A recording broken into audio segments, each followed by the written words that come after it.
Good morning, guys. You know what time it is. It's time for tactics. Hey, so it's Sunday, February 1st, 2026, and we are 19 days away from my big tournament in Minnesota, the Minnesota Open. You probably saw my video on that. I threw out a challenge for anybody under 2,000 to just go ahead and play, and I'll throw in $100 extra into the pot if you beat me, if we get paired up and you beat me. So anyway, let's get into this game. It's a training game that I played with the strongest player in high school, I believe, in the state of South Dakota. So he's a good player.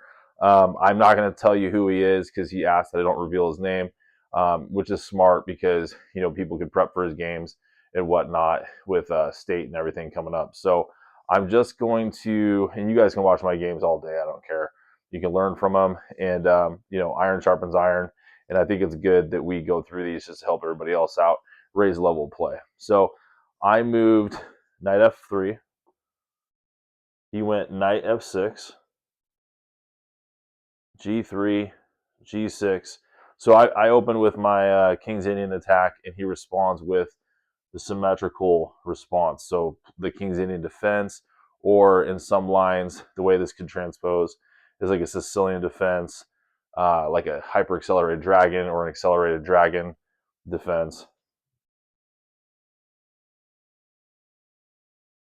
d3, he went c5, a4, knight c6. And that setup there for black is similar to like if you're an e4 player as white, what black might play if they were playing like an accelerated dragon or something like that. It's a very similar setup. Knight bd2, e6, rook e1. These are all book moves, by the way, so we're not even out of book yet. We're both playing very clean, very close to the cuff, all book moves. And so he's challenging the center with d5. So I had to think about what plan I wanted to take here. I didn't want to push e5 because that invites knight to g4, and then all of a sudden I'm being attacked 3 times and I don't have 2 defenders. So I played a move that seemed multi-purpose and kind of delays my intentions right away, and I just kind of want to see what he does first. So I didn't realize at the time, but it is a top engine move. I pressed c3, and he traded off on e4, take back with the pawn, and then he played knight g4. I really like this maneuver by my opponent. Really clever idea. What he's thinking is I created a weak square by pressing c3 after he traded off on e4. He's going to maneuver his knight to e5 and then try to hop in on d3. It's a really cool idea. It's a good positional play, and I really like that maneuver by black. I didn't really know at the time what to do about it, though. It kind of confused me as to how I was going to deal with that problem, and it was kind of a minor, I don't know, panic. Panic is a wrong word, but it was just kind of a minor issue for me where I didn't really know what I was going to do about it. And so I kind of made a decision that was, in retrospect, a bad decision, but hindsight's always 20/20. But let's just go through what I did. So h3, he went to e5, and I just went a4 because my plan with going knight bd2 is I wanted to post my knight on c4, which is a thematic move in the King's Indian. And when he did his knight maneuver and is exploiting that square on d3, I made the decision to just go ahead and go down the exchange with my rook for his knight, which is a bad move. And I'll explain why. So after he goes here, and I ignored it and said, okay, let's just go ahead and go down the exchange.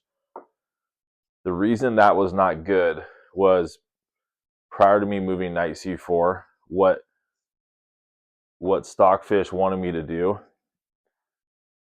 before he hops in here was to play queen e2. And the idea is if he goes here, then I can meet it with this, and I'm fine.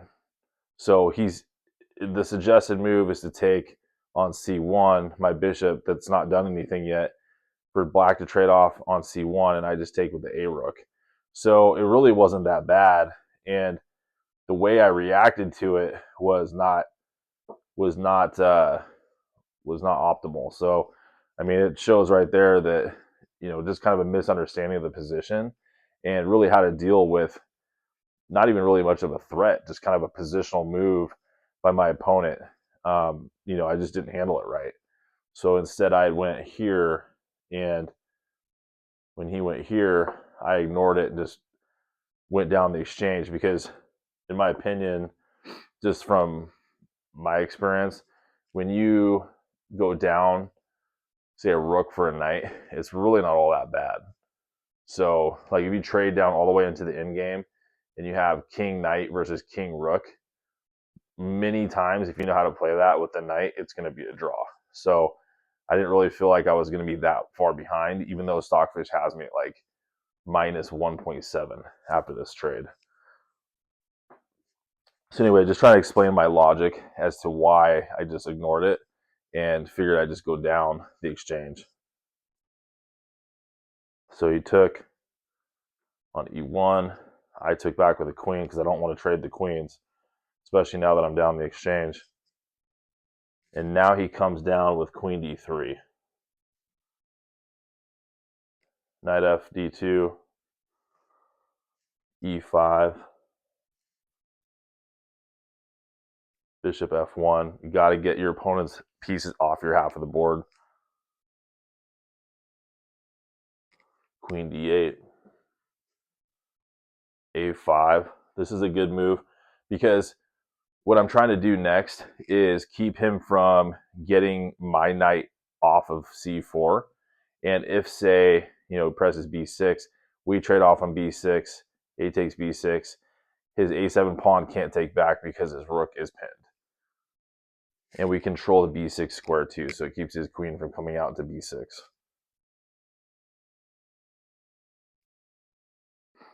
Bishop e6, which kind of unties his rook from that pin because now his queen defends his rook and develops his bishop. Knight b3, attacking his c5 pawn and planning bishop to e3 next. And his b6, his b pawn cannot defend the c5 pawn.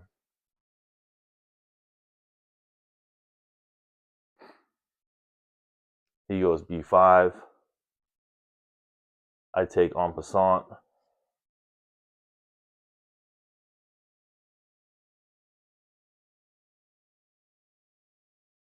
Takes back. Trade the rooks out.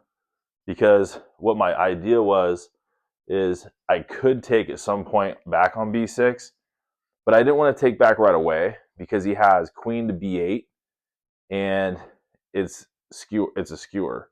So my knight's attacked on b6, and if I move it away, my knight is undefended on b3. So I didn't want to take back yet, but the idea is still there, and we clear the rooks off the a file, and I can focus on getting my dark squared bishop into the game, and then maybe win a pawn or two back.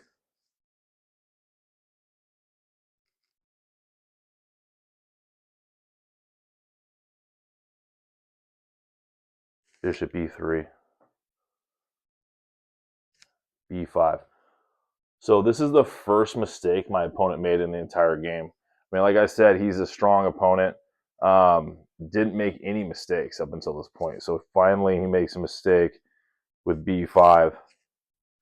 And pause your videos here and calculate what you should play the next 2, 3, 4 moves as white.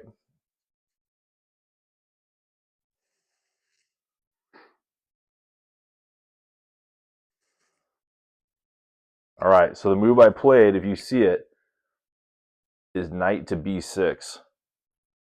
attacking his queen and gaining tempo, and also revealing that a renewed attack on the c5 pawn, because it's being attacked twice by our knight on b3 and our bishop on e3, but he has to move his queen.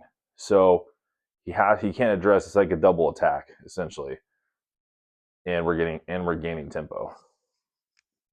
So the issue is if he moves to say queen b8, this is what I calculated. If he goes queen b8, I take back on c5 with my bishop, defending my knight. I'm also threatening his rook on f8. I can also opt to take with the knight on c5. And this is, I had actually calculated to take with the knight, although the taking with the bishop would work too because you're threatening the rook. It's even more clever, and I just think more tactical and has more flair to it if you take with the knight, because after queen b8, knight takes c5, queen takes b6, knight takes e6, threatening the rook on f8 and the bishop on g7, but also there's an exposed attack, discovered attack on the queen that's back on b6. So you guys know how I like to play. I would have played knight takes c5 if he had gone queen b8. But he's a good player. He saw that too, and he didn't want to partake in that. So instead, he goes down to a2 and avoids it altogether and counterattacks my knight on b3.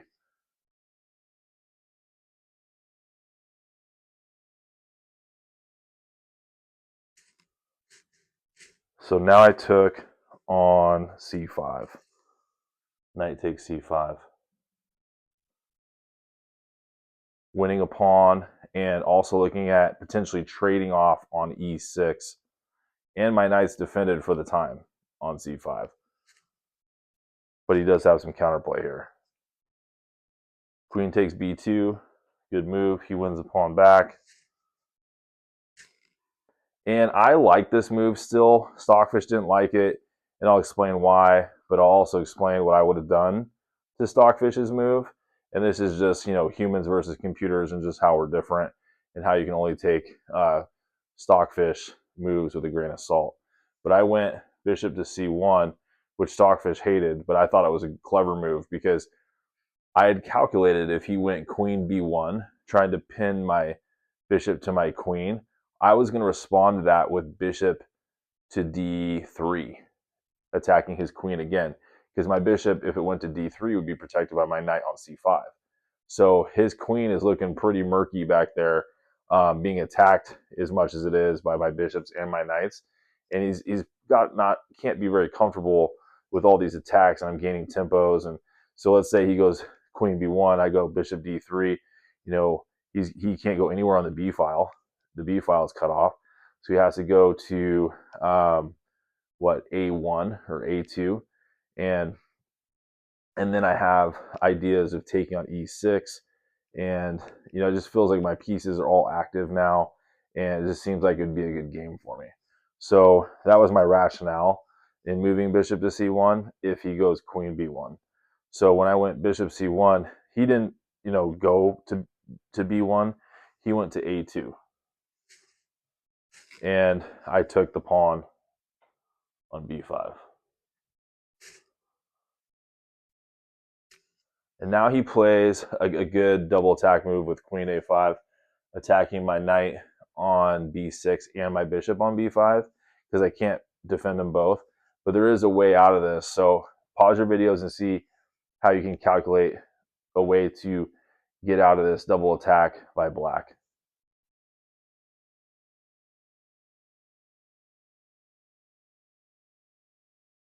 All right, that's right. So you take the bishop here. He takes back with the pawn. Now we take the knight. He takes our knight. And the top engine move is to go to d7, but I drew back to a4, which is the second best move. I just didn't like going to d7. I felt like it was a little cramped back there, and I could be back here on my half of the board attacking that weak pawn on e6 just as effectively. So I went here to a4, and he plays rook a8. I defended it with queen d1. I also get the open d file. Queen a5. Stockfish didn't like that move, and the reason why, I mean, it goes back again to like human versus computer moves. It didn't like queen a5 because it said that I could play bishop to d7, but you know, in retrospect, if I'd played queen d7, yes, he could play rook d8, and then I could take on e6 with check. It just doesn't feel right from White's perspective because I'm just kind of barely getting out of my own pin. So I probably wouldn't have gone bishop to d7, but that's the reason that Stockfish didn't like queen a5 for black.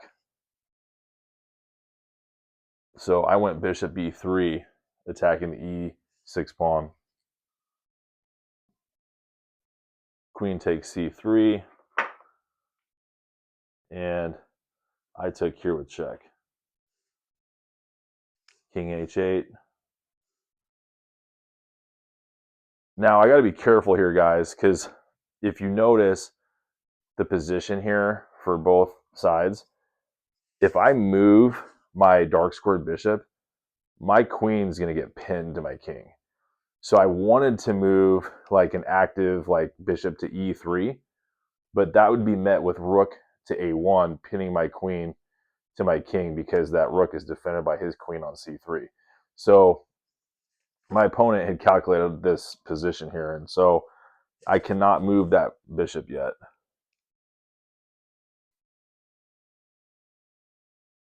So what we do to get out of that, and it also kind of helps set us up for a little bit of a better end game, is just moving out of that altogether with king g2, so he can't pin me, can't pin my queen and my king.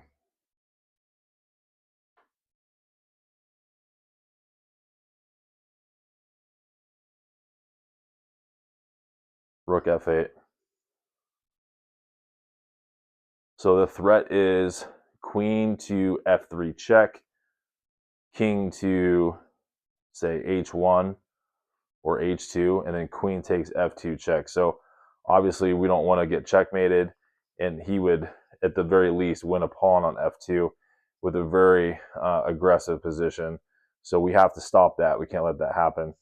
So I played bishop to e3 with an interference play. So now his queen can't get to f3 with check. He plays h5. And pause your videos here, guys. If you're playing white, what would your plan be?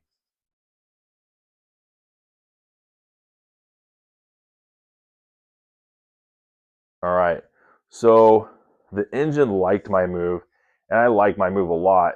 The reason I moved here had more to do with his last move of h5. So when he moved to h5, he removed the defense of his g6 pawn, right? Well, I also want to get my queen more active and in the game. So I moved queen to d6 with the idea of moving my bishop, you know, maybe to d5, but having more active pieces because now my queen's on his half of the board. I'm attacking his pawn g6, and just basically having active piece play. I got the bishop pair. So that's as far as I was thinking as far as queen d6. But let me show you this this sequence here because it's kind of cool. So here with queen d6, he goes, my opponent played a move that I thought was pretty crafty, but it ends up being a major blunder. So he plays bishop to h6. And so pause your videos here and see if you can find why bishop to h6 is a blunder.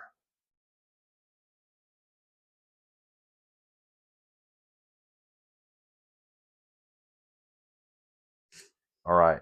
So what he's thinking, guys, and this, you know, the bishop h6 does look kind of scary because if I were to take it because he's offering it for free, bishop takes h6 would lead to mate in 4, because he'd have queen to f3 check, and say I go, king h1, or can't move king h1 because I can't move in that square to that square. Maybe I go king g1. Then queen takes f2 check, and king to h1, queen to f1 check, king to h2, and rook to f2 would be checkmate. So he's calculated that out and set a clever trap for us. So that is why we can't take the bishop on h6.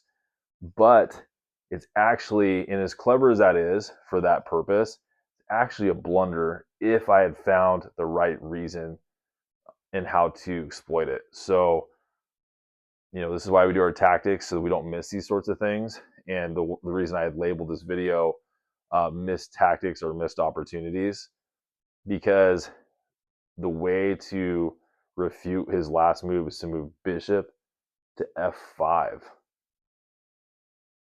Kind of hard to see, because if bishop to f5, we are essentially interfering with his rook, get down the f file, and we're simultaneously we have a pin on his bishop that's on h6. So if we go bishop to f5, it does two things.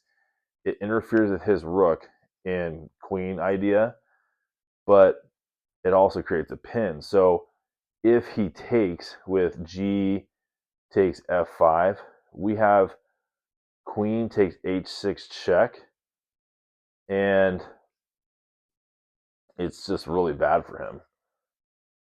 So in that instance, his king would have to go to g8, and then we're going to win the pawn now, or we're going to go to queen g6 check, and we have a plus 5.3 advantage from that point. So let's say he doesn't take. So let's say we going back to that line. Let's say we go bishop to f5, and he decides to just ignore it. Let me show you the line on that.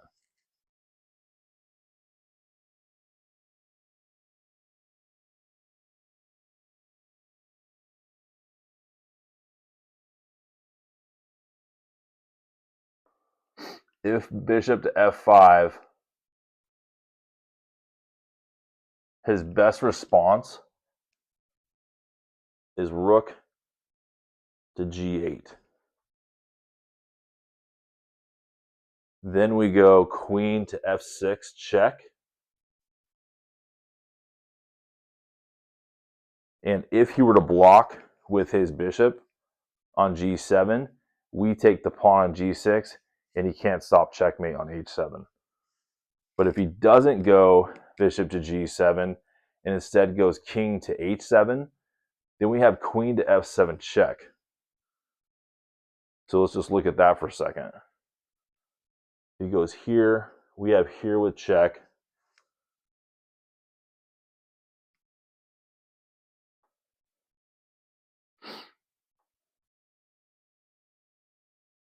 And he has to go back to h8. And now we would take the bishop on h6. G takes f5. And now our queen takes on h5 with a discovered attack threat down the h file. So very, very nasty if we had seen that tactic. So I'm a little bit ashamed, guys. Shame on me for not seeing that, because with the amount of tactics that I do and the amount of puzzles that I do, I should have been able to see that interference play and that pin, because that's really not that difficult. It's not that over the top, but you do have to see the sequence all the way through, like what we just played. So even with me creating that weak square in the beginning of the game, I do think this is really instructive to go through like how I crawled back into the game, because I would have been totally winning here had I seen this. But anyway, guys, this did not happen. What ended up happening was I ended up moving queen to c5 instead of that bishop to f5 move. We ended up trading queens, ended up running out of time in the end game. So I ended up losing on time, but it was a great training game with him, and he's a great player. So we both learned a lot. We both exchanged ideas, and like I said, iron sharpens iron. So don't be afraid to lose, guys. Like, you learn a lot from losing as long as you learn. So have a great day, and we'll see you on the next video.